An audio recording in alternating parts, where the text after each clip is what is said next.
Update tayo sa nangyaring sunog sa isang supermarket sa Quezon City. May ulat on the spot si Ian Cruz. Ian?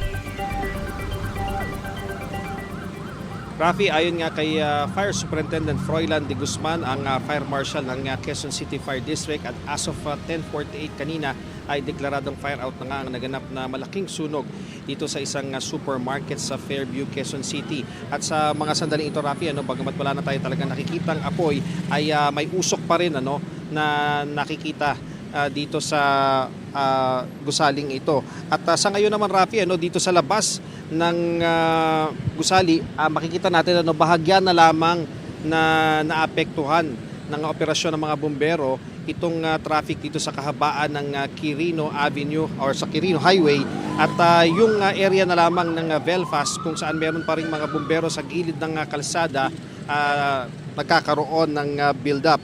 At pasado nga alas 4:39 ng Miyerkules na madaling araw na may ulat ang sunog sa nasabing supermarket, at sa lakas nga ng lagablab, umakyat sa ikalimang alarma ang sunog dakong 5:16 kanina madaling araw. Mga bombero ng BFP at mga fire volunteers ang nagtulong-tulong na apulahin ang apoy.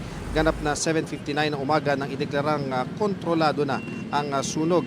Pero sa mapping operation, bandang alas 9 ng umaga, isang bombero ang dinala sa ambulansya nang masugatan umano sa malakas na pagsabog. May sumabit daw sa katawan niya at naramdaman ng init, at doon na lamang niya nakitang may dugo na.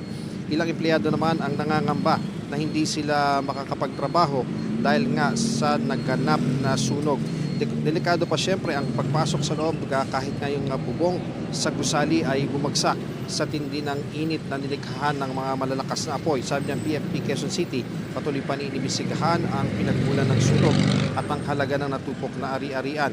Ay naman kay Dexter Cardenas ng Traffic and Transport Management Department ng Quezon City, off limits muna sa mga sasakyan at tao ang Bagong Buwan at Bulalakaw Street sa St. Teresa Heights dahil nga sa bumagsak na pader ng nasunog na establishmento.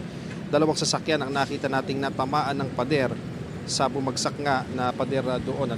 At Rafi, hanggang sa ngayon ay wala pa nga tayo nakakausap doon sa management nitong supermarket, at ang sinabi naman ng hepe nga ng Quezon City Fire District na hindi nila iiwan itong supermarket hanggat may nakikita silang usok, dahil lang ayaw nila rito mangyari ay mag-rekindle yung apoy at muling magkaroon ng sunog dito. So yan muna ang latest mula rito sa Fairview, Quezon City. Balik sa iyo, Rafi. Maraming salamat, Ian Cruz.